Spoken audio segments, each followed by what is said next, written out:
Hello दोस्तों, Prayag knowledge track YouTube channel पर मैं उपेंद्र यादव आप सभी का स्वागत करता हूं। दोस्तों, यदि आप लोग इस चैनल पर नए हों तो चैनल को सब्सक्राइब करें और वीडियो को शुरू से अंत तक देखें।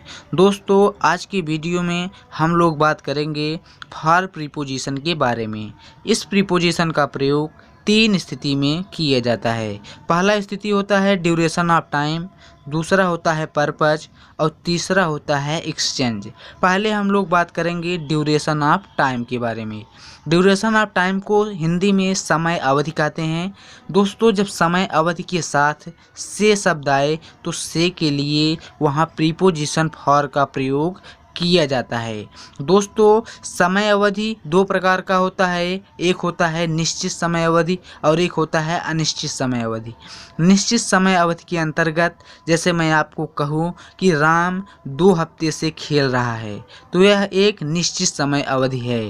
राम कई 1 साल से खेल रहा है, राम 2 दिन से खेल रहा है, राम 3 दिन से क्रिकेट खेल रहा है तो यह एक निश्चित समय अवधि के अंतर्गत आता है।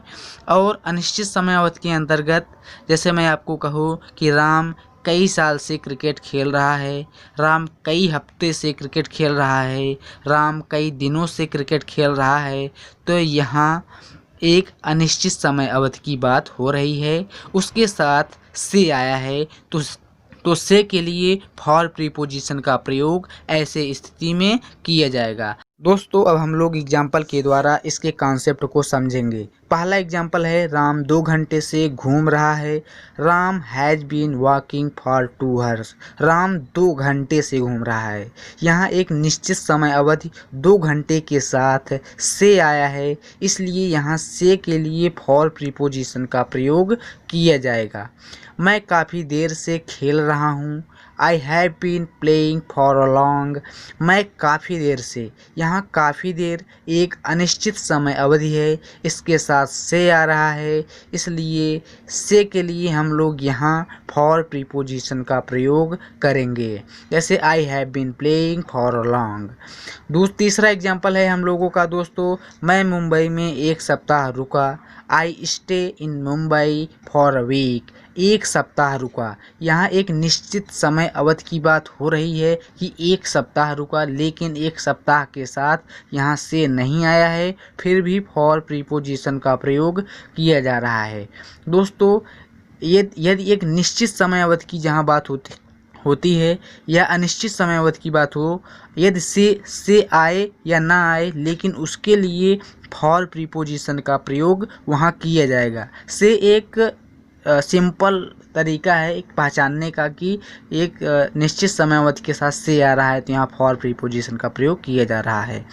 चौथा एग्जाम्पल है दोस्तों हम लोगों का, यह दवा महीना भर लें। Take this medicine for a month. यहाँ भी एक निश्चित समय की बात हो रही है, निश्चित समय अवधि की बात हो रही है। मैंने लगभग 10 साल से फुटबॉल नहीं खेला हूँ। I have not play football for about 10 years. यहाँ एक निश्चित समय अवधि की बात हो रही है और उस निश्चित समय अवधि के साथ से आ रहा है, इसलिए यहाँ से के लिए फॉर प्रीपोजिशन का प्रयोग किया जा रहा है। अब हम लोग बात करेंगे के लिए के अर्थ में फॉर प्रीपोजिशन का प्रयोग कैसे किया जाता है। दोस्तों, अब हम लोग एग्जाम्पल के द्वारा इसके कॉन्सेप्ट को समझेंगे। हम लोगों का पहला एग्जाम्पल है मैं पढ़ाई के लिए दिल्ली जा रहा हूँ। इस वाक्य में उद्देश्य की बात की जा रही है कि मैं दिल्ली जा रहा हूँ पढ़ाई के लिए। यहाँ पढ़ाई एक उद्देश्य है और उद्देश्य के साथ के लिए आया है, इसलिए के लिए के अर्थ में यहाँ हम लोग फॉर प्रीपोजिशन का प्रयोग करेंगे। तो इसका ट्रांसलेशन हो जाएगा I am going Delhi for study.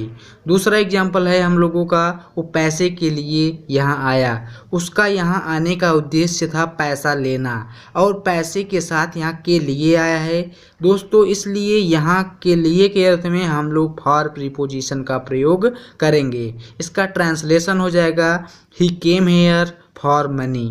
तीसरा एग्जाम्पल है दोस्तों हम लोगों का, क्या ये किताबें बिक्री के लिए हैं और दीज बुक फॉर सेल। यहाँ बिक्री के साथ के लिए आया है तो इस स्थान पर के लिए हम लोग फॉर प्रीपोजिशन का प्रयोग यहाँ करेंगे। अब हम लोग बात करेंगे कि फॉर प्रीपोजिशन का प्रयोग में और के बदले के अर्थ में किस प्रकार किया जाता है। जब किसी साधन से हम वस्तुओं को खरीदते हैं अथवा बदलते हैं तो यदि उस साधन के साथ में या के बदले आ जाए तो हम लोग में और के बदले के लिए फॉर प्रीपोजिशन का प्रयोग करेंगे। इस कॉन्सेप्ट को हम लोग एग्जाम्पल के द्वारा समझते हैं। हम लोगों का पहला एग्जाम्पल है, मैंने 500 रुपये में अपना मोबाइल दिया। 500 रुपये में, तो यहाँ मैं 500 के साथ में आ गया है तो हम लोग यहाँ में के लिए फॉर प्रीपोजिशन का प्रयोग करेंगे। इसका ट्रांसलेशन होगा, I gave my mobile for 500 rupees. उसने 5 रुपये में पेन खरीदा। उसने 5 रुपये में पेन खरीदा। यहाँ 5 के साथ में आ रहा है तो यहाँ हम लोग में के साथ में के लिए फॉर प्रीपोजिशन का प्रयोग करेंगे, क्योंकि 5 रुपये के बदले हमने पेन को खरीदा। तो ये इसका ट्रांसलेशन हो जाएगा, I bought a pen for 5 rupees. तीसरा एग्जाम्पल है हम लोगों का, पापा ने काम के बदले मुझे पैसे दिए। इसका ट्रांसलेशन हो जाएगा, dad gave me money for work. यहाँ भी काम के बदले पैसा दिया जा रहा है, तो यहाँ काम के बदले पैसा दिया जा रहा है, इसलिए यहाँ के बदले के लिए हम लोग फॉर प्रीपोजिशन का प्रयोग करेंगे। दोस्तों, मुझे उम्मीद है कि ये वीडियो आप लोगों को पसंद आएगा। यदि पसंद आए तो चैनल को सब्सक्राइब करें और वीडियो को लाइक करें। धन्यवाद।